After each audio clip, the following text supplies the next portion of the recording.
जी good evening class. Good evening sir. जी कैसे हैं आप सब? अच्छे हैं सर, आप सुनाएं।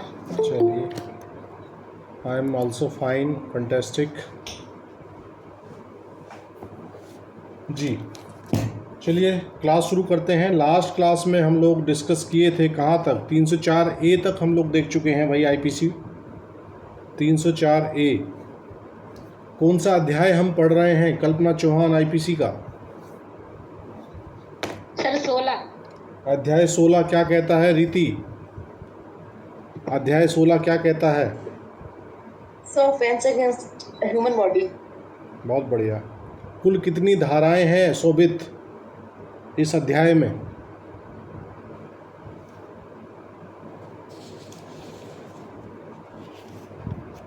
अध्याय 16 में हम कुल कितनी धाराएं देखते हैं?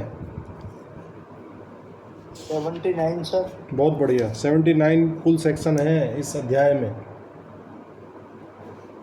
ये कुछ सबसे बड़े जो चैप्टर्स हैं आईपीसी के उनमें से एक है। ठीक है,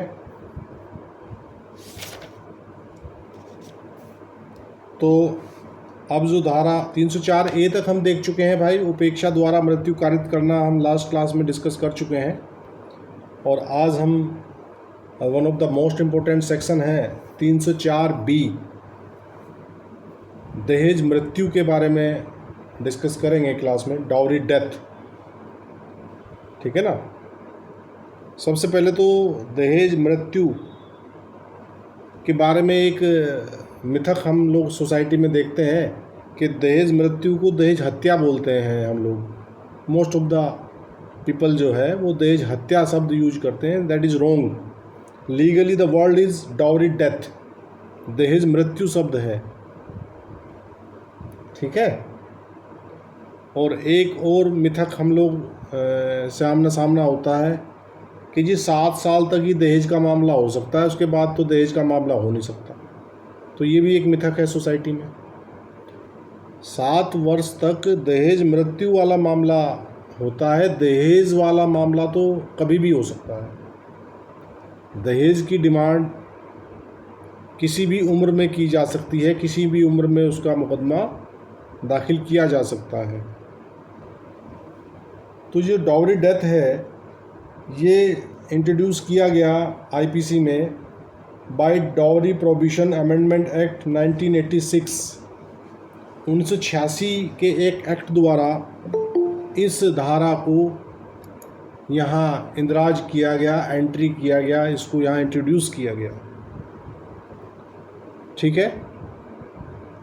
क्यों इस धारा की आवश्यकता पड़ी? एक्चुअली दहेज संबंधी मांगों को लेकर बहुओं के साथ अत्याचार काफ़ी हमारी सोसाइटी में होते हैं, और तब भी होते थे और आज भी होते हैं। कई मामलों में मिसयूज ऑफ द लॉ तो हमारे यहाँ खैर हर जगह है। कोई भी कानून बने तो उसका उपयोग से ज़्यादा दुरुपयोग तो हमारे यहाँ ये एक बिल्कुल टेंडेंसी है, भारतीय टेंडेंसी, कि यहाँ उसका उपयोग बाद में करेंगे, दुरुपयोग की व्यवस्था पहले कर लेंगे। तो ये जो धारा इंट्रोड्यूस की गई थी 304 बी, ये इसलिए की गई थी कि ये जो मसले होते हैं दहेज संबंधी मामलों में, जो मृत्यु होती है बहुओं की, वो घर की 4 दीवारी के अंदर होती है मोस्ट ऑफ द। और वहाँ कोई एविडेंस जो है वो कलेक्ट करना उस परिवार के खिलाफ, वो बड़ा टेढ़ी खीर होता है। समझ रहे हो ना? तो इसलिए 304 बी यहाँ इंट्रोड्यूस किया गया। और देखते हैं 304 बी क्या कहता है डाउरी डेथ। ये कह रहा है where the death of a woman is caused by any burns और bodily injury or occurs otherwise than under normal circumstances within 7 years of her marriage, and it is shown that soon before her death she was subjected to cruelty or harassment by her husband or any relative of her husband for or in connection with any demand for dowry. ठीक है, such death shall be called dowry death, and such a husband or relative shall be deemed to have caused her death. क्या समझे? Hindi version देखते हैं। ये कह रहा है कि जहाँ की किसी स्त्री की मृत्यु किसी दाहा आप जानते हैं जलने की वजह से, बर्न इंग्लिश में यूज हुआ है बर्न, और यहाँ दहा संस्कार बोलते हैं ना कि जब बॉडी को जलाया जाता है, तो ये दहा शब्द वो है। दहा या शारीरिक क्षति द्वारा कारित की जाती है या उसके विवाह के 7 वर्ष के भीतर सामान्य परिस्थितियों से अन्यथा हो जाती है। सामान्य परिस्थितियाँ क्या है? किसी नेचुरल डेथ हो गई, भाई किसी को हार्ट अटैक आ गया, किसी को कोई बीमारी होने की वजह से डेथ होगी, तो दैट इज डिफरेंस मैटर। लेकिन यहाँ कह रहा है कि सामान्य परिस्थितियों से अन्यथा हो जाती है, और ये दर्शित किया जाता है कि उसकी मृत्यु के कुछ पूर्व उसके पति ने या उसके पति के किसी नातेदार ने दहेज की किसी मांग के लिए या उसके संबंध में उसके साथ क्रूरता की थी। ठीक है, या उसे तंग किया था। यहाँ ऐसी मृत्यु को दहेज मृत्यु कहा जाता है, और ऐसा पति या नातेदार उसकी मृत्यु कारित करने वाला समझा जाएगा। क्या समझे रे बाबा? रीति 304B से क्या समझ आया इसकी बॉडी को पढ़ के?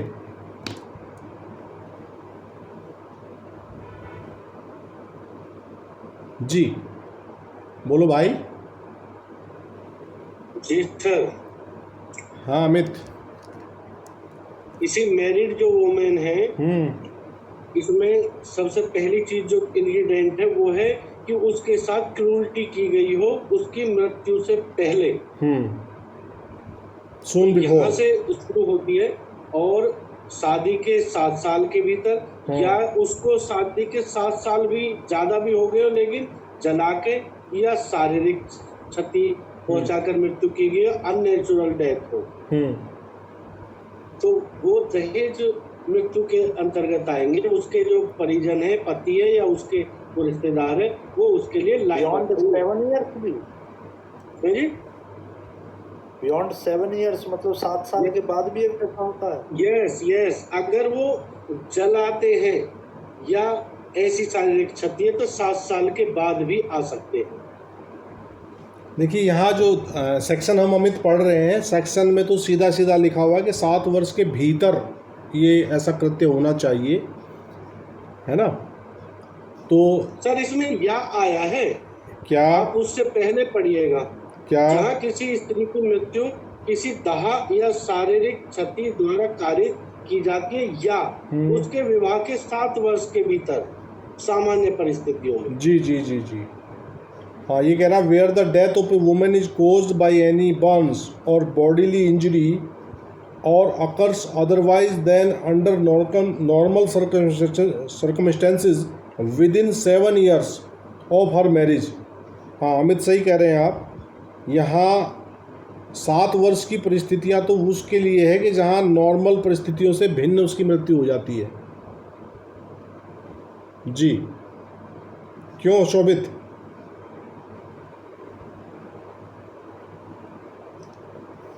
मेरे हिसाब से तो सर विदिन 7 ईयर्स होना चाहिए। देखिए इसको दोबारा पढ़ते हैं।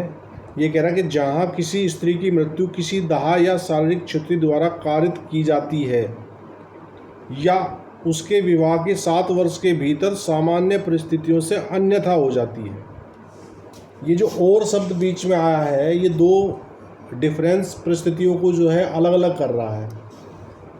तो जहाँ नॉर्मल सर्कमस्टेंसेस के अलावा उसकी डेथ हो रही है विद इन 7 ईयर, और जलाने के द्वारा या कोई बॉडीली इंजरी के द्वारा यदि मृत्यु कारित की जा रही है तो हाँ जी क्लास में और भी विद्वान लोग हैं, अपना मत दें इस पे। जी शोभित भाई, 7 साल के बाद भी क्या दहेज का मुकदमा दर्ज हो जाता है? आप मुझे सिर्फ इतना बता दें, या नहीं हो सकता? दहेज का तो हो जाता है। मैं दहेज का मुकदमा तो हो जाएगा, दहेज मृत्यु का नहीं हो सकता। सुनो, दहेज का अगर मुकदमा हो जाता है तो दहेज मृत्यु का भी हो जाएगा। देखिए, इसको शोभित यहाँ समझने का प्रयास करते हैं। देखिए, ये बहुत अच्छी बात निकल के आई है। ये कह रहा, where the death of a women is caused by any burns और बॉडीली इंजरी। एक बात तो ये हो गई। और occurs otherwise than under normal circumstances within 7 years of her marriage. तो ये within 7 years of her marriage जो इसके दोनों पार्ट के साथ पढ़ा जाएगा या खाली बाद वाले पार्ट के साथ पढ़ा जाएगा, ये मेन चीज़ समझने के लायक है। कंप्लीट पूरा सेक्शन है सर, इसके हाँ। इंग्रेडिएंट हैं। हाँ first one is death of a women, जी। मैरिड वुमेन, बिल्कुल। ठीक है सर। उसमें बाय बर्न और bodily injury, otherwise than in normal circumstance within 7 years of her marriage. और यहीं तक नहीं है, जो अभी बैजनाथ है, ये लेटेस्ट रूलिंग है, इस पे full bench supreme court 7 judges bench की है, ये बैजनाथ। उस रूलिंग के हिसाब से केवल इतने इंग्रेडिएंट से ही ये नहीं होता है विद 7 years। उसमें ये भी प्रूव करना पड़ेगा that soon before her death she was subjected to cruelty and harassment by her husband, हाँ बिल्कुल, और by the relatives of the husband। ये पहले प्रोसिक्यूशन को प्रूव करना पड़ेगा। Only then presumption under section 113B of evidence act can be attracted, otherwise presumption नहीं आएगी। कि मान लीजिए 7 years के बाद कोई मार देता है तो वहां पे 302 का तो मुकदमा हो जाएगा उसके ऊपर, क्योंकि 302 जो है that is a different section 302, वो गवर्न होती है 101 के बर्डन से। वहाँ प्रोसिक्यूशन के ऊपर बर्डन है कि वो प्रूव करेगा अपना case beyond any reasonable doubt except the guilt of accused, no hypothesis, बिल्कुल इस पे करेगा। और 304B जो है उसका बेनिफिट 7 years तक इसलिए मिलता है प्रोसिक्यूशन को क्योंकि वो गवर्न होती है प्रिजम्पशन से 13B के। वहाँ उन्हें केवल ये इसेंशियल इंग्रेडिएंट प्रूव करने हैं जो इस सेक्शन में लिखे हैं, जो भी मैं पढ़ के सुना रहा था। उसके बाद में फिर एक्यूज को बर्डन डिस्चार्ज करना है अपना डिफेंस प्रूव करने का, अदरवाइज कन्विक्शन हो जाएगा। बिल्कुल, वो इसीलिए प्रिजम्पशन खड़ी की गई थी कि प्रिजम्पशन चूँकि डायरेक्ट एविडेंस कोई नहीं आती थी, इसलिए ये प्रिजम्पशन का मामला यहाँ स्टैंड किया गया कि यदि हमने ये तत्व साबित कर दिए तो अब मुलजिम के पक्ष पे है, मुलजिम को साबित करना है कि वो साबित करे कि दहेज मृत्यु नहीं है ना। नॉर्मल जो केसेस हमारे यहाँ होते हैं वहाँ बर्डन ऑफ प्रूफ लाई करता है प्रोसिक्यूशन के ऊपर, लेकिन यहाँ शिफ्ट कर जाता है किसके ऊपर, एक्यूज़ के ऊपर। यदि हमने ये तत्व साबित कर दिए, प्रोसिक्यूशन को सिर्फ इतना समझाना है कि तत्व इसके मैं पढ़ रहा हूँ क्या क्या है। आवश्यक तत्व है कि मृत्यु जलने के द्वारा अथवा शारीरिक क्षति द्वारा कारित की गई हो अथवा सामान्य परिस्थितियों से अन्यथा घटित हुई हो। नंबर 2, मृत्यु विवाह से 7 वर्ष के अंदर की अवधि में घटित हुई हो।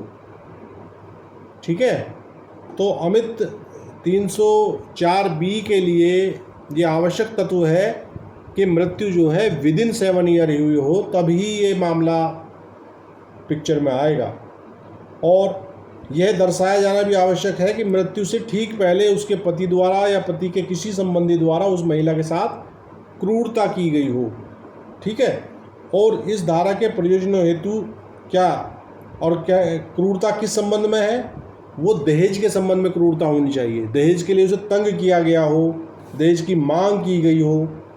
ठीक है, और दहेज का क्या मायने है, दहेज का मायने वही है जो कि दहेज प्रतिषेध अधिनियम 1961 की धारा 2 में अभिप्रेत है। तो 304B को एक्शन में आने के लिए विद इन 7 years जो है डेथ होना, वो एक आवश्यक तत्व है। क्यों अमित, कोई मामला ऐसा आपकी नज़रों में आया क्या अमित जो 7 वर्ष के बाद भी दहेज मृत्यु का केस चला हो?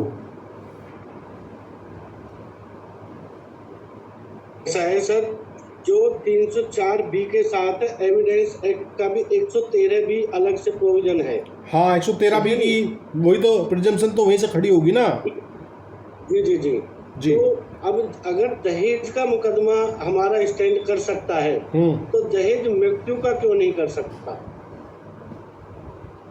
देखिए दहेज मांगने की शिकायत तो वो कर, ये कि उसमें कोई लिमिट नहीं दी हुई है भैया।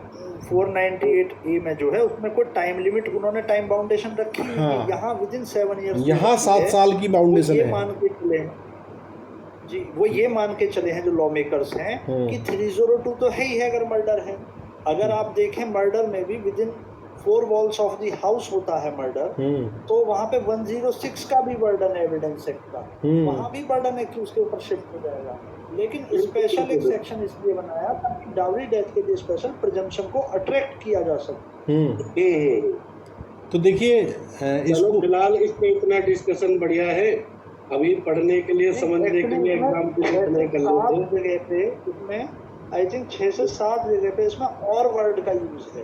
उसका ये मतलब नहीं अलग अलग पार्ट हो गए सेक्शन के, इधर वाले इंग्रेडिएंट अलग और इधर ये इंग्रेडिएंट्स अलग। ये कंप्लीट सेक्शन को जो हम पढ़ेंगे तो इसमें सारे ही जो फुल बेंच में है ना, बेंच में जो बताया डिस्कस किया है उसमें पूरे सेक्शन में जो इंग्रेडिएंट सेटिस्फाई हो जाएंगे, 113 भी अट्रैक्ट हो। बिल्कुल बिल्कुल। उसमें ये सभी होने चाहिए कि मतलब वुमेन की डेथ होनी चाहिए बाय बर्न और बॉडी इंजरी से होनी चाहिए। हाँ मतलब मटेरियल जो है वो सारा नॉर्मल सर्कमस्टांस। हम मान लीजिए हम जब बताते हैं कि कोई खाना बनाते हुए जल गई या फिर किसी और कारण से जल गई है, छत से गिरने के जैसे अनुराग जैन वाली फाइल में था कि वो मतलब 5 मिनट से गिरी थी, बाद में पता चला उसे वर्टिगो की पेशेंट थी, इस वजह से गिर गई।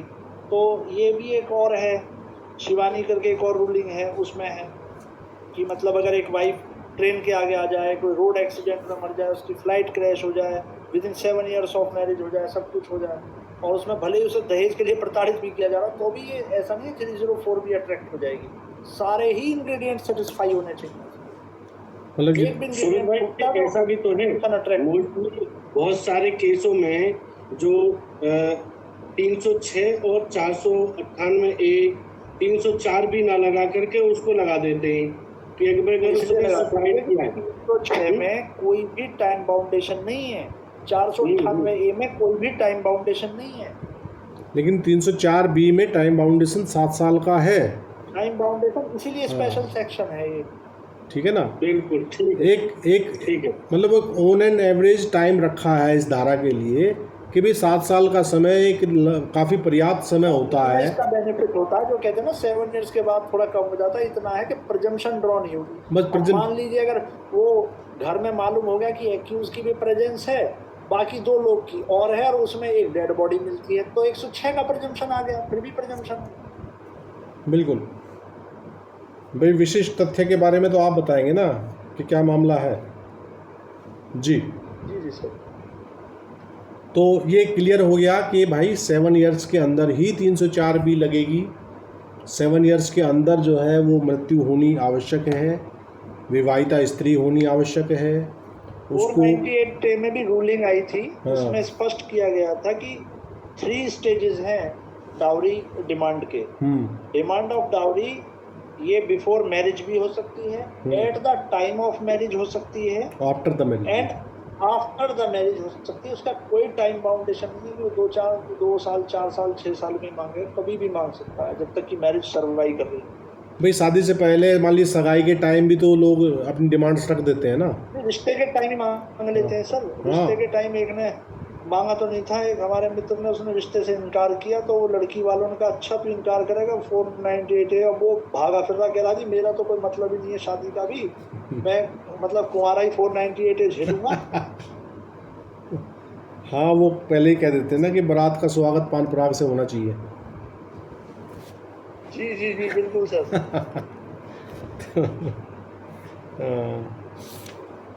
तो इसमें भाई जो 304B है इसमें सज़ा का प्रावधान देख लेते हैं। इसके सबसेक्शन 2 में बताया गया है कि whoever commits dowry death shall be punished with imprisonment for a term which shall not be less than 7 years but which may extend to imprisonment for life तो 7 वर्ष से कम की नहीं होगी और अप टू LI हो सकती है, ठीक है, आजीवन कारावास तक हो सकती है। इसी की वजह से sir, sorry to interrupt sir, मैं बीच में एक बात बताना चाहूँगा। बिल्कुल, स्वागत। ये जो बीच में ऑनरेबल सुप्रीम कोर्ट ने एक और रूलिंग दिया था कि आप 302 का भी चार्ज उसमें एडिशनल लगाएंगे 304B के साथ, वैकल्पिक व्यवस्था करेंगे चार्ज की। जी। उसके का रीजन ये था कि इसमें कैपिटल पनिशमेंट नहीं है। मान लीजिए एक आदमी के ऊपर 304B लग गया तो वो तो लाइफ इम्प्रिजनमेंट पे भी छूट जाएगा, उससे कम पे। हाँ, मतलब 7 years तक का भी प्रॉब्लम बिल्कुल 7 मिनट कैपिटल पनिशमेंट हो, इस तरह ब्रूटैलिटी से मारा हो, तो इसका मतलब उसको तो बेनिफिट मिल गया उल्टा 304B का। वो मूव तो कर नहीं सकता 302 में, क्योंकि 304B जो है वो एक माइनर चार्ज है 302 का। मेजर चार्ज वो है, तो उन्होंने कहा मेजर भी अलॉन्ग विथ 304B जरूर चार्ज आप फ्रेम करें, ताकि अगर कैपिटल पनिशमेंट की बात आए तो दिया जा सके। हाँ, मतलब कि अगर कोई ऐसी एविडेंस रिकॉर्ड पे आ जाए कोई, जहाँ 302 के लिए एक्टिवेशन आपका हो रहा है, तो आप उसे भी तैयार रखें, है ना। जी जी जी, वो इसलिए था कि मान लीजिए 302 लगाया नहीं, स्टार्टिंग से चार्ज फ्रेम नहीं किया उसका, हाँ। और बाद में कन्विक्ट करने की जरूरत पड़ी, eight the time of sentence capital punishment award करने की बात आई, तो वहाँ वैसे तो कोर्ट जो है चार्ज में कभी भी निर्णय से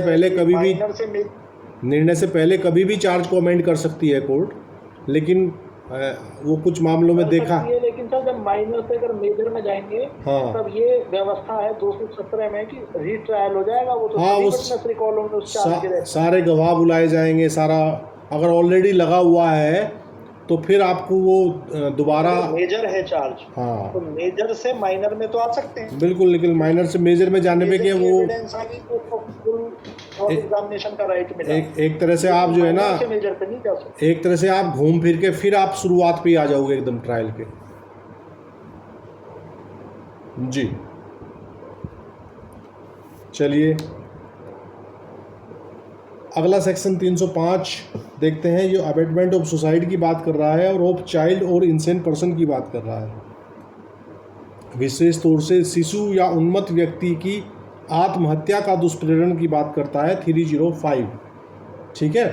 ये कह रहा है if any person under 18 years of age, any insane person, any क्या है डिलीरियस, ये क्या शब्द है भाई, delirious person, any idiot or any person in a state of intoxication commits suicide, whoever abates the commission of such suicide shall be punished with death or imprisonment for life or imprisonment for a term not exceeding 10 years and shall also be liable to fine। ये कह रहा है शिशु या उन्मत्त व्यक्ति की आत्महत्या का दुष्प्रेरण। दुष्प्रेरण सामान्यतः हमने किस धारा में पढ़ा है कल्पना चौहान?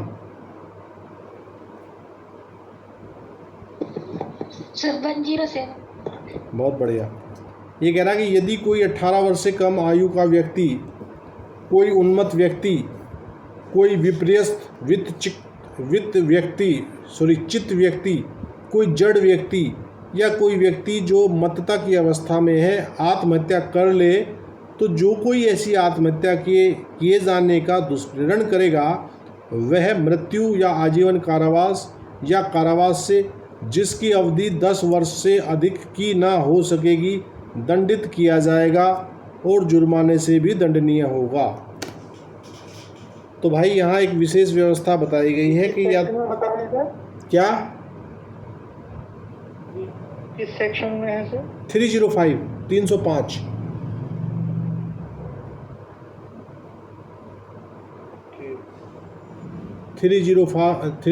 डेथ का भी है ना?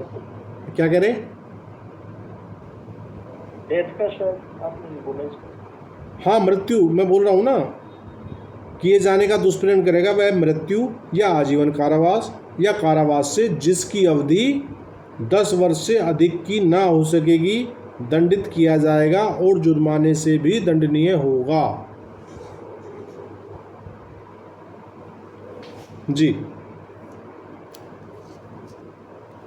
तो 305 विशेष प्रकार के व्यक्तियों को आत्महत्या के लिए दुष्प्रेरित करने के लिए दंड का प्रावधान करता है।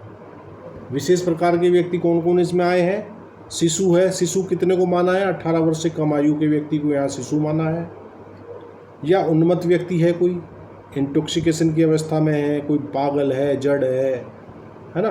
तो वैसे व्यक्ति को यदि कोई आत्महत्या के लिए दुष्प्रेरित करेगा और उसके दुष्प्रेरण के अनुसरण में वैसी आत्महत्या होगी तो जो व्यक्ति दुष्प्रेरक होगा उसके लिए दंड का प्रावधान 305 करता है।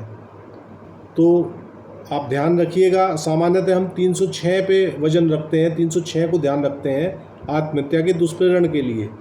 तो यदि कोई प्रॉब्लम एग्ज़ाम में ऐसी आ जाती है जहाँ एज दे के पूछ ले, 17 वर्ष से कम, मतलब 17 वर्ष का कोई बता दिया व्यक्ति है, उसको दुष्प्रेरित किया जा रहा है, तो स्पेशल धारा है 305।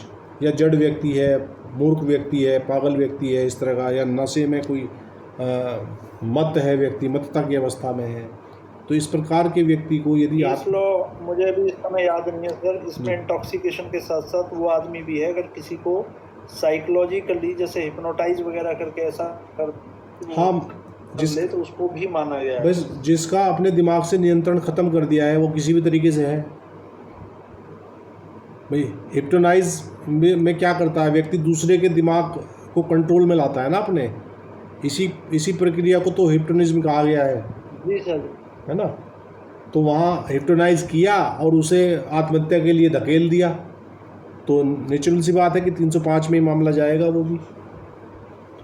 ठीक है भाई, दानिश क्लियर हो रहा है भाई? सर इसमें जो सर हाँ इसमें जो बाबा लोग होते हैं जो झाड़ फूंक करते करते लोगों को मार देते हैं, वो 302 में जाएगा? हाँ, वो तो मार दिया, अगर उसे किसी ने मार पीट के मार दिया तो वो तो 302 अपने जी वो तो वहीं जाएगा। ये वो अपने वश में करने के बाद ऐसा कराते हैं वो 305 में आ जाएगा।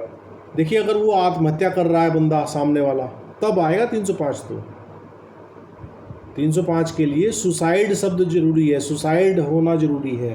305 और 306 नहीं जाएंगे इसमें दानिश भाई, इसको नहीं माना जाएगा। मतलब अगर उसको किसी और तरीके से अगर वो प्रेरित किया जा रहा है, अबेट किया जा रहा है, वो देखा जाएगा। ये कोई लीगली आधार नहीं है। अगर इंसेन बना दिया, इंटॉक्सिकेट कर दिया, इस तरह का कुछ और उसके रिजल्ट उसका ये आया कि वो सुसाइड कमिट करे, तो मर्डर की बात कर रहे हो, झाड़ फूंक करके मार दिया, ये कर दिया। देखिए, झाड़ फूंक करके मार पीट करके मारेगा तो फिर वो वही आपराधिक मानव वध की श्रेणी में जाएगा। आपराधिक मानव वध है कि हत्या है, वो सर्कमस्टेंसेस तय करेंगे कि कैसा किस प्रकार से उसको कितनी क्षति पहुंचाई गई, क्या हुआ।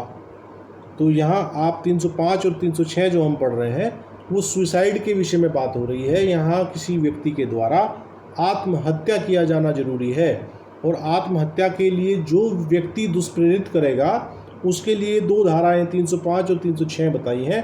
306 तो सामान्य व्यक्ति के लिए है जो बालिग है और सब तरीके से ठीक है, उसको आत्महत्या के लिए दुष्प्रेरित किया जा रहा है। हालांकि आत्महत्या के लिए जब व्यक्ति उस दशा में होता है तो मानसिक रूप से बिल्कुल सही नहीं होता, मेंटली वो कहीं ना कहीं किसी प्रेशर में, किसी डिप्रेशन में, है ना। बाकी 305 जो है और 306 जो है वो अंतर किस उस व्यक्ति जो व्यक्ति सामने वाला है जो आत्महत्या कर रहा है उसकी परिस्थितियों में डिफरेंस बता रहा है। शिशु है, उन्मत्त व्यक्ति है, इंटॉक्सिकेटेड है, वो इस टाइप का व्यक्ति है तो 305 के अकॉर्डिंगली मामला देखा जाएगा, और एक सामान्य व्यक्ति है तो 306 में जाएगा। 306 देख लेते हैं क्या कह रहा है। अबेटमेंट ऑफ सुसाइड, ये कह रहा है if any person commits suicide whoever abets the commission of such suicide shall be punished with imprisonment of either description for a term which may extend to 10 years and shall also be liable to fine। ये कह रहा है कि यदि कोई व्यक्ति आत्महत्या करे तो जो कोई ऐसी आत्महत्या का दुष्प्रेरण करेगा वह दोनों में से किसी भांति के कारावास से जिसकी अवधि 10 वर्ष तक की हो सकेगी दंडित किया जाएगा और जुर्माने से भी दंडनीय होगा। ठीक है डियर, 305 और 306 में जो अंतर है वो समझ गए आप? जी सर। 305 और 6 में कल्पना क्या समझ आया अंतर? सर उसमें एज की लिमिट बताई हुई है एज की 305 लिमिट में। और व्यक्ति की अवस्था। जी सर। अगर कोई इंटॉक्सिकेटेड है, जड़ व्यक्ति है, चित्त विकृत व्यक्ति है, ठीक है। आज हमारे यहाँ सहारनपुर इसमें में, एक और इम्पोर्टेंट ओके चीज़ है सर। सर, हाँ क्या कह रहे शोभित? इसमें एक और इम्पोर्टेंट चीज़ है सर कि इसमें कोई मिनिमम सेंटेंस नहीं है। किसमें ना? जी 305 की बात कर रहे हैं, 6 की बात कर रहे हैं?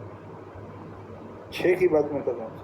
हाँ, वो कह रहा है वह दोनों में से किसी बात की कार्रवाई जिसकी अवधि 10 वर्ष तक की हो सकेगी, तक की, अप टू 10 ईयर है ना, तो अप टू 10 ईयर में कोर्ट के पास डिस्क्रिप्शन है कि वो 7 साल की भी कर सकता है, वो 10 मैक्सिमम है। 10 ईयर्स। हमारे यहाँ एक जज ने सर पैसे ले लेके हाँ 304B को 306 बनाता था। मतलब 304B का चार्ज जहाँ चल रहा है at the time of judgment, उसको ऑल्टर करके 216 की हेल्प से सीआरपीसी के उसमें 3 इयर्स 4 इयर्स करके पीरियड ऑलरेडी अंडरगॉन करके उसको छोड़ देता था। उसकी फिर शिकायत हुई हाई कोर्ट। तो एक बेचारे किसी परेशान आदमी था बहुत, मतलब वो था जिसकी बेटी का केस चल रहा था, उसने एक पेपर पे कहीं कंप्यूटर से टाइप कराया कि यहाँ जैसे वो लिखवा देते हैं ना, ये होता पहले उसके सामने के शौकर कमानी वर्क्स तसल्ली बख्श किया जाता है।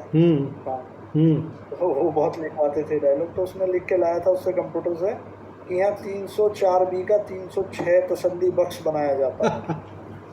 मतलब पर्चे बट गए थे। कोर्ट के बाहर गिरा के गया और दो तीन पर्चे उसके कोर्ट के बाहर गिरा दिए थे। हाँ सही बात है, बिल्कुल। ये अभी भैया भोपाल वाली फाइल में हुआ था, जिसका लड़का वो बाबूजी के साथ रहता था, जिसके पैर जुड़े हुए से रहते थे। हाँ तो आज मैं बता रहा हूँ कि सहारनपुर का इंटरनेट बंद है।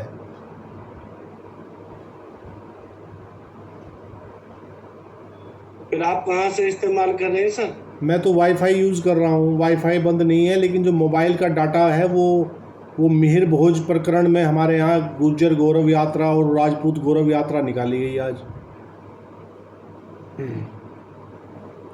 तो उसकी वजह से प्रशासन ने, हो सकता है कि कहीं कोई छिटपुट वाद विवाद हुआ हो, तो नेटवर्क को जो है सबसे पहले नेटवर्क पे कुआड़ा चलाते हैं, बोले भाई इसे बंद कर दो, जिससे कि अफवाहें ना फैलें।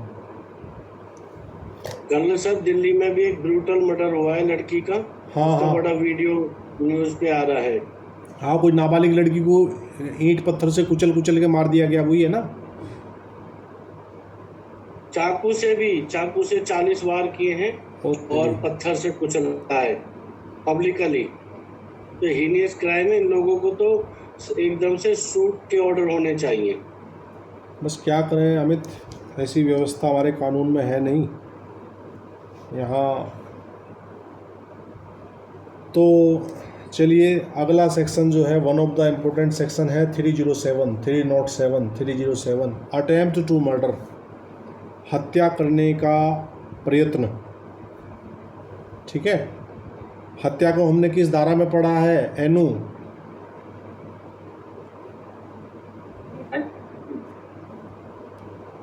क्या पूछा सर आपने, रिपीट करिए।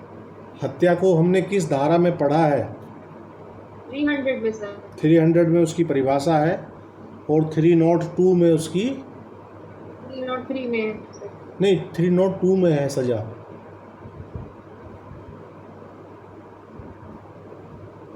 303 में नहीं है। 300 में दिया क्या कह रहे हो शोभित? 303 तो राइफल होती थी ना सर, वो पुरानी पुलिस वालों की बेचारे जिनके कंधे में निशान पड़ जाते। 303 राइफल भी होती थी। तो 3 कोई इंसास और AK-47। हाँ, उसको रिटायर कर दिया गया। 303 को एक्चुअली अब पुलिस का अंग नहीं है, अभी ज़्यादा पुराना टाइम नहीं है, 4-5 साल पहले ही शायद रिटायरमेंट दिया उसे सेवा से। बड़ी हैवी किस्म की राइफ़ल थी। हमारे पिताजी भी पुलिस सर्विस में रहे हैं, तो वो घर पे लेके आते थे, तो कभी हम उसे उठा के देखते थे, तो दैट वाज ए हैवी। और उसकी मार बहुत तकड़ी थी वैसे। हैवी वेट वेपन था हाँ। सर, उसमें रीलोड करने के लिए भी बड़ी दिक्कत होती थी। हाँ, उसकी और मार उसका ये था कि मतलब ये बताते थे अगर उसकी एक ही बुलेट लग जाए तो फिर दूसरी बुलेट मारने की जरूरत नहीं थी, उसकी मार बड़ी चीर फाड़ कर देती। उसकी मार बड़ी तगड़ी थी और वो बड़ी मतलब रेंज भी उसकी काफ़ी लंबी थी। एक कांड हुआ था रुड़की में। रुड़की में क्या हुआ कि एक कोई जैसे कि पुलिस वाले किसी मुलजिम को पेश करने के लिए ले जाते हैं ना कोर्ट, तो उन्होंने जेल से उसको लिया रुड़की कारागार से, और लेके वो कोर्ट की तरफ चले तो उसके दो साथियों ने क्या किया, वो पुलिस से छीन लिया एक्यूज जो था, और छीन के वो बाइक पे बैठा लिया बीच में। यामा का ज़माना था उस टाइम, वो यामा बड़ी तेज़ भागती थी। तो उसमें जो पुलिस टीम में था एक बिल्कुल होलट बुद्धि जिसे कहते हैं, मतलब बिल्कुल देसी टाइप कांस्टेबल था। तो उसने देखा, अब पुलिस में क्या होता है कि मुलजिम भागने का मतलब है कि आपकी नौकरी भाग रही है, जी जी जी। है ना। आप जो है उसमें टर्मिनेशन तक आपको हो सकता है, निलंबन तो निश्चित होगा ही होगा, तो टर्मिनेशन तक की भी कार्रवाई हो सकती है। तो उसने क्या किया, 303 का उसके पास राइफ़ल था, उसने तो अपना लोड किया और निशाना लेके पीछे से जो मारा ना, वो तीनों में को निकल गई एक ही। हाँ बता, ऐसा मुझे पता नहीं कितना सच है, लेकिन ये बताते हैं कि 16 आदमी से निकल के 17वें आदमी में जाके वो ठंडी होती है। हाँ नहीं, उसकी रेंज होती है। इतना तो नहीं मैंने सुना, लेकिन उसने, हाँ 3 का मेरे पास सूचना है और 3 की हमें पता है कि वो एग्जांपल है आपके पास, लेकिन अगर वो एक लाइन में खड़े करके आप मारे तो मतलब 16 बॉडी को पार कर सकती है, इतनी उसकी मारक क्षमता। हाँ नहीं, ज़बरदस्त मारक क्षमता थी, इसमें कोई दो राय नहीं है। ये चाइना का युद्ध लड़ा है भाई हमने उससे,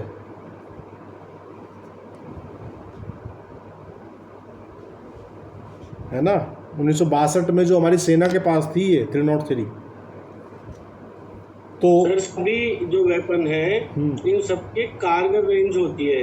जैसे 303 की 300 मीटर है, किसी की 100 मीटर है, हाँ, हाँ। किसी की 500 मीटर है। बिल्कुल जी बिल्कुल। जी जी। देखिए वो जो स्नाइपर यूज़ करते हैं उनकी बहुत लंबी लंबी रेंज होती है। स्नाइपर जो दूर से निशानेबाज होते हैं उनको स्नाइपर बोला जाता है, ठीक है ना। तो उनकी रेंज काफ़ी लंबी होती है। तो भाई 307 कह रहा है अटेम्प्ट टू मर्डर, ये कह रहा है whoever does any act with such intention or knowledge and other such circumstances that if he by that act caused death he would be guilty of murder shall be punished with imprisonment of either description for a term which may extend to 10 years and shall also be liable to fine. And if hurt is caused to any person by such act, the offender shall be liable either to imprisonment for life or to such punishment as is herein before mentioned. ठीक है। तो 307 ये कह रहा है कि जो कोई किसी कार्य को ऐसे आशय या ज्ञान से और ऐसी परिस्थितियों में करेगा कि यदि वह उस कार्य द्वारा मृत्यु कारित कर देता, ठीक है, तो वह हत्या का दोषी होता। ठीक है, एक मतलब कि यहाँ एक फिक्सन मान के चल रहे हैं ये, कि यदि ये जो कृत्य किया गया है यदि इसका परिणाम मृत्यु हो जाता तो ये व्यक्ति हत्या के लिए दोषी होता। ठीक है, तो वह दोनों में से किसी भांति के कारावास से जिसकी अवधि 10 वर्ष तक की हो सकेगी दंडित किया जाएगा और जुर्माने से भी दंडनीय होगा। और यदि ऐसे कार्य द्वारा किसी व्यक्ति को उपैति कारित हो जाए तो वह अपराधी या तो आजीवन कारावास से या ऐसे दंड से दंडनीय होगा जैसा एतस्मिन पूर्व वर्णित है। तो इसका मतलब 307 के 2 पार्ट हो गए। पहला वाला पार्ट तो है नो इंजरी, पहले वाले पार्ट में इंजरी नहीं हुई है, वहाँ सज़ा की कितनी अवधि बताई है, 10 वर्ष तक की। आपने बहुत सारे केस सुने होंगे ना, पुलिस का नो इंजरी 307। नो इंजरी का मतलब है कि प्रयास किया गया, गोली मारी गई, गोली दाएं बाएं से निकल गई, ठीक है ना। अगर वो गोली लग जाती तो क्या होता, मृत्यु हो जाती। तो यहाँ पहले वाला पार्ट तो नो इंजरी केस है और अगले वाला पार्ट जो है वो इंजरी केस है। तो अगर इंजरी हो जाती है तो ऐसी अवस्था में क्या होगा, सज़ा की अवधि बढ़ जाएगी। कितनी? आजीवन कारावास तक की है सज़ा। जहाँ आपके वैसे प्रयास से सामने वाले को आपने इंजर्ड कर दिया, वो चुटैल हो गया, तब सज़ा की अवधि आजीवन कारावास तक है। और नो इंजरी केस में क्या है, अप टू 10 ईयर है। ये ध्यान रखिएगा बस, ठीक है। और दूसरी अवस्था में, इंजरी वाली अवस्था में, दोनों ऑप्शन है कोर्ट के पास कि या तो आजीवन कारावास से दंडित कर सकती है। पुलिस वाले को बोलना है जी, इसमें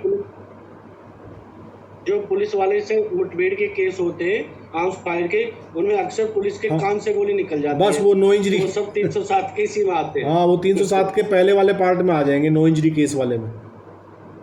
FIR लॉन्च कर लेते हैं। हाँ, हम लोग बेल में भी सीधा कहते हैं sir 307 no injury police case है ना। जब कभी ऐसी कोई बेल हमारे पास आती है तो हम क्या आर्गू करते हैं कोर्ट के सामने कि सर 307 का पुलिस केस है, नो इंजरी है। तो वहाँ कोर्ट भी थोड़ा लीनियंट रहती है बेल देने में, क्योंकि कोर्ट को भी दिल्ली पता। में सर एक हमारे यहाँ नोएडा में बड़ा ब्रूटल एक रेप केस हुआ था, मतलब काफ़ी उस समय पूरे यूपी में चर्चित हुआ था। तो वो मतलब फिर एक्विटल हो गया दिल्ली से, क्योंकि उसमें आईओ ने बहुत गड़बड़ की थी। तो दिल्ली ट्रांसफ़र हो गया था, टीए लगी थी उसमें। तो पीड़िता क्योंकि उसके बाद लंदन चली गई थी, वो वहीं से आई थी 1-2 बार गवाही देने बस। तो उसने मतलब अपनी सिक्योरिटी को लेकर दिल्ली ट्रांसफ़र कराया था वो केस। ये मालूम हो भैया आपको गढ़ी चौखंडी रेप केस जो था वहाँ जो हुआ था गढ़ी चौखंडी गांव के ऊपर, और जिसमें दरोगा से ट्रायल के लिए पूछा कि यह डेमो करा ले। हाँ वही। तो वहाँ पे सर वो 307 दिखा के उसने पुलिस पार्टी फायर सारे एक्यूज को अंदर किया था, जबकि उसने इतना बुरा हाल किया था कि उसने मतलब 5-5 लाख रुपए सबसे लेके, पूरी क्रिकेट टीम थी बच्चों की, एक उस पर एलिगेशन था ऐसा करने का। तो उसने की मतलब पूरे गांव में जाके कि तुझको भी फंसा दूंगा, तुझको भी, ऐसे उसने काफ़ी पैसा खाया था। तो वहाँ दिल्ली में कोर्ट बड़ी अच्छी है sir in comparison to UP. तो उसके सामने उसने पूछा था कि ये तुम बता रहे हो इनके पास में लोडेड पिस्टल थी, इन्होंने गोली चलाई और तुम बच गए, तो एक डेमो करा दें कोर्ट में। तो वो कुछ बोल नहीं पाया था। हाँ तो यहाँ दिखा देते हैं डेमो करा के। यहाँ हो सकता है कि कान के बराबर से ना निकले, है ना। रटाई मतलब लैंग्वेज लिख देते हैं कि हमने सिखलाई, और उससे अपनी जान बचाते हुए, जमीन की आड़ लेते हुए, भौगोलिक परिस्थिति की आड़ लेते हुए। वो एक सेट फार्मूला है, वो सेट FIR है नहीं? एक तरह से वो साइक्लो स्टाइल आप FIR कह सकते हैं उसे, बस नाम उसमें वो बदल मौका वारदात बदली जाती है, बारी सारी कहानी तो वही होती है, ठीक है ना। सर रियल वाली तो जो मुठभेड़ थी वो विकास दुबे नहीं दिखाई थी, उसमें तो खरोंच भी नहीं आई थी एक भी मुलजिम को। उसमें तो पुलिस वाले अपनी जान बचाते घूम रहे थे, और 2 दिन बाद सब पकड़ के सबको मार दिया। हाँ चलिए, एनकाउंटर तो वही होता है जिसे मुठभेड़ कहते हैं कि दोनों तरफ से। हाँ, असली में तो जहाँ असली मुठभेड़ होती है वहाँ पुलिस की कैजुअलिटी देखी जाती है सामान्यतः, है ना। और बाकी नकली का तो कोई बात ही नहीं है। अब इसका 307 में आगे इसमें एक चीज़ बताई गई है कि अटेम्प्ट्स बाय लाइव कन्विक्ट्स जो है, जो लाइव कन्विक्ट्स है उसके द्वारा अगर अटेम्प्ट किया जा रहा है 307 का, तो कह रहा कि when any person offending under this section is under sentence of imprisonment for life, he may, if hurt is caused, be punished with death। तो देखिए 307 का ये हिस्सा आप पीछे एक धारा पढ़ के आए हैं, उससे प्रेरित लग रहा है, नहीं लग रहा है, जिसमें आजीवन दोष सिद्ध द्वारा यदि हत्या की जाती थी तो उसको केवल क्या दिया जाता था, कैपिटल पनिशमेंट, डेथ सेंटेंस तक। हाँ 303। हाँ, तो 303 सेक्शन है सर, जैसे 302 है, 303 तो अब अल्ट्रा वायरस कर दी। हाँ, और 305 है, 307 का ये पार्ट है सेकंड वाला, अटेम्प्ट बाय लाइफ कन्विक्ट अगर हर्ट उसमें होती है। और जैसे कि 396 है, इन्हीं में केवल कैपिटल पनिशमेंट है, जैसे 122 है शायद। बिल्कुल। तो ये जो आजीवन सिद्ध दोष द्वारा जो प्रयत्न यहाँ बताया गया है, तो चूंकि 303 अल्ट्रा वायरस मिट्ठू बनाम स्टेट से हो रखी है ऑलरेडी, तो ये वाला पार्ट भी चलन में नहीं है, क्योंकि ये वाला भी बिल्कुल उसी की तो डिट्टो नकल है ये, और क्या है। यहाँ डिफरेंशिएट किया जा रहा था किसके बीच में, एक व्यक्ति जो आजीवन कारावास झेल रहा है पहले से उसके बीच में, और एक व्यक्ति जो बाहर है उसके बीच में जो है वो कानून विभेद कर रहा था। उस विभेद को भी शायद अल्ट्रा वायरस डिक्लेयर नहीं किया गया। नहीं, अगर ये वो अल्ट्रा वायरस है, हालांकि इसके बारे में मिट्ठू को अगर पूरा पढ़ेंगे तो शायद इसके बारे में भी कोई वहाँ जिक्र हो, लेकिन अगर कोर्ट की मंशा देखी जाए, उस मिट्ठू वाले केस की मंशा देखी जाए, तो वो सेम मंशा यहाँ भी तो काम करेगी शोभित। जिस आधार पर 300 एक्चुअली क्या ना, वहाँ पे वो गिल्टी है, यहाँ लाइफ कन्विक्ट की बात हो रही है। यहाँ भी तो जो लाइफ कन्विक्ट का मतलब ये हुआ कि वहाँ पे जो मर्डर है वो मर्डर हो गया है। हाँ, यहाँ तो मर्डर हुआ नहीं है। नहीं देखो यहाँ क्या कह रहा है कि जबकि इस धारा में वर्णित अपराध करने वाला कोई व्यक्ति आजीवन कारावास के दंडादेश के अधीन है, वहाँ भी वो आजीवन कारावास के दंडाधीन के अधीन है 303 में भी। जी, बट वहाँ पे मर्डर हो गया ना सर, यहाँ केवल अटेम्प्ट हुआ है। वहाँ मर्डर हो गया, और यहाँ कैपिटल पनिशमेंट की अगर व्यवस्था ना की तो वो अटेम्प्ट करता ही रहा। अच्छा, तो यहाँ हो सकता है ना सर, हाँ, नहीं वो ये तो यूपीएससी के एग्जाम समझ के अटेम्प्ट करता रहेगा, लो फिर बच गया, लो फिर बच गया। मतलब एक सीरीज ऑफ अटेम्प्ट्स वो करेगा। बाकी अगर इसको मिट्ठू से कनेक्ट किया जाए तो मिट्ठू वाली जो भावना है वो सेम भावना यहाँ भी आ रही है कि आप जो है मृत्यु दंड से दंडित किया जा रहा है सोलली, है ना। इसका मिसयूज भी तो हो सकता है ना कि भाई आजीवन कारावास तो इसे हो ही रखा है, एक छोटी ही चोट बना के 307 बनवा दो इस पर और फिर टंगवा दो इसे फांसी, है नहीं। तो इस वाले पार्ट के विषय में सर उसमें एक व्यक्ति ने अपने घर में बैठ के 307 बनाना चाहा था, बुलेट मतलब वो सटा के देसी वैसी तमंचा था, डायरेक्शन मुड़ गई, 302 बन गया उसका। वायरस नहीं हुआ है। हाँ, चलिए तो इसको आप एकेडमिकली इतना पढ़ लीजिए। वहाँ तो डिक्लेयर है, यहाँ डिक्लेयर नहीं है। हाँ, तो बाकी भावनाएं वही हैं मेनली, जो 303 की भावना है वही भावना इसकी भी है, ठीक है।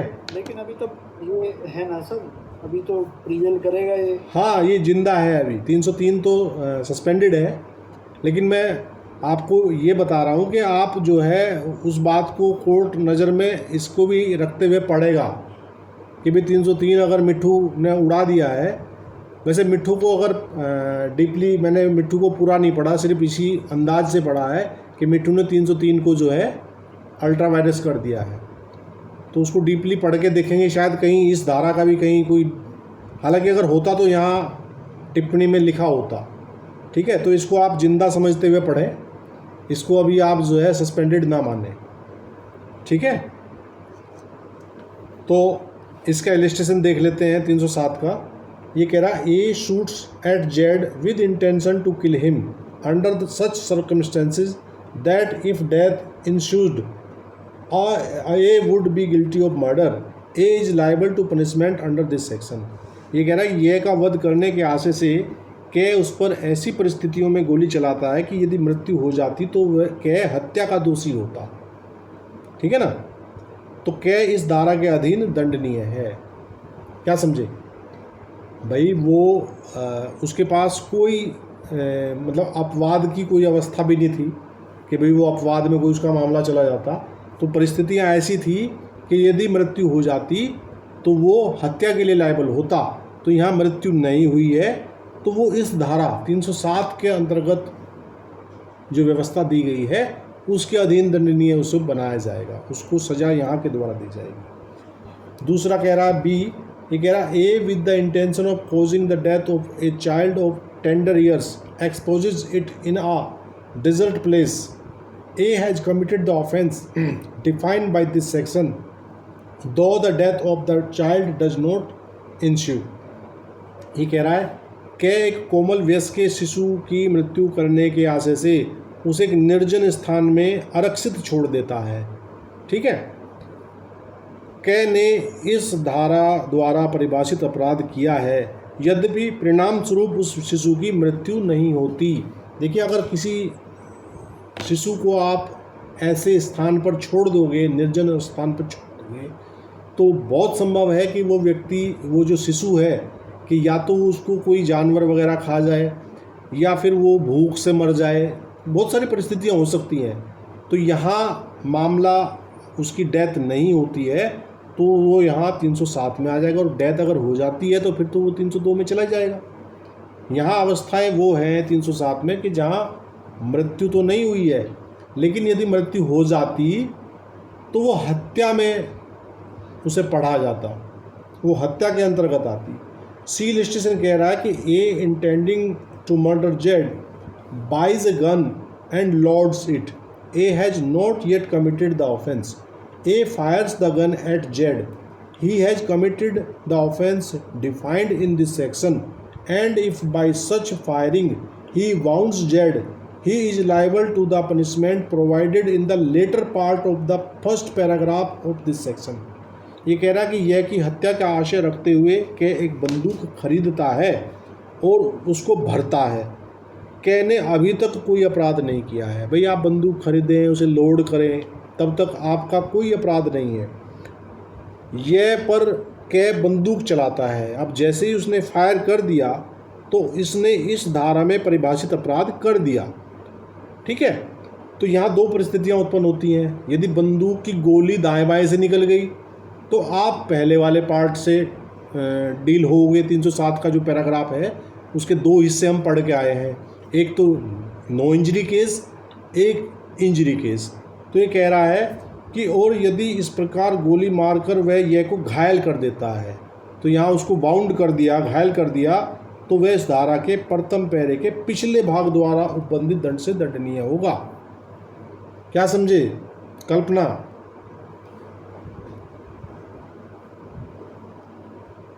जी, समझ आ गया? हाँ सर। एग्जीक्यूशन स्टार्ट होना चाहिए मतलब। हाँ, डी भी देख लेते हैं इसका। तरफ अगर आपने कदम नहीं बढ़ाया है तो हाँ, ऑफेंस कमिट नहीं होना चाहिए। बिल्कुल बिल्कुल। ये तो वो तो तैयारी का चरण था उसका, और तैयारी के चरण हमारे यहाँ कुछ ही अपराध है जिनकी तैयारी दंडनीय है, ठीक है।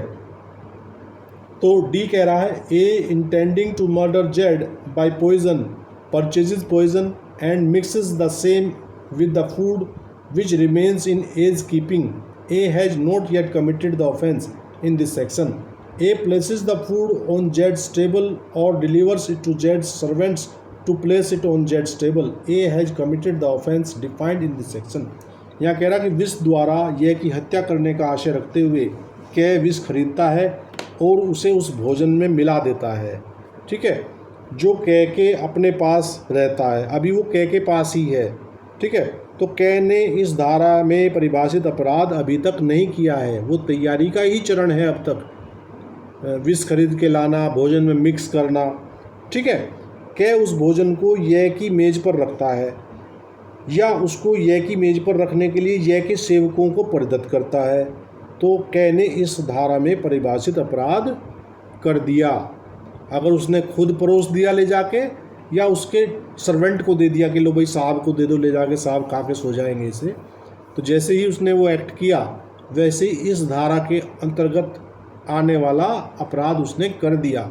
यदि जहर का सेवन करने से इंजर्ड हो गया बंदा तो 307 के सेकंड पैरा में पढ़ा जाएगा, जो पैराग्राफ का जो दूसरा हिस्सा है। और यदि उसको खाने से पहले ही ये बात रिवील हो गई कि जहर प्रस्तुत किया गया है, मारने का कोशिश किया गया है, तो 307 के जो पैराग्राफ का पहला हिस्सा है उसमें पढ़ा जाएगा मामला। ठीक है माय डियर, यहाँ तक क्लियर? इम्पोर्टेंट ये भी है, मतलब अगर डिलीवर कर दिया सर्वेंट को, मतलब उसने अपना अटेम्प्ट कर दिया, बस बस बस वो बस नहीं पहुंचा उस तक एक अलग चीज़ है, बाकी वो अटेम्प्ट हो गया। वो वही परिस्थिति है कि आपने फायर कर दिया, जैसे ही आपने भोजन डिलीवर किया तो उसको फायर के समतुल्य मानो उसे। अब उसको गोली लगी तो आप सेकंड पार्ट में चले जाओगे, गोली नहीं लगी तो फर्स्ट वाले पार्ट में चले जाओगे। वैसे ही जहर अगर उसने ग्रहण कर लिया, ग्रहण करने से इंजर्ड हो गया वो, ठीक है, तो सेकंड पार्ट से सज़ा मिलेगी। और पहले ही रिवील हो गया कि भाई तो जहर मिला हुआ है, देखो कुत्ते बिल्ली को खिला के देख लो, है ना। तो ये स्थिति है। तो चलिए माय डियर, आज की क्लास को हम यहीं विराम देते हैं, मिलते हैं अगली क्लास में, ठीक है। आमना मैम क्लास लेंगी तो अपना लिंक दे देंगी वो, है ना। Thank you sir, thank okay. You very much.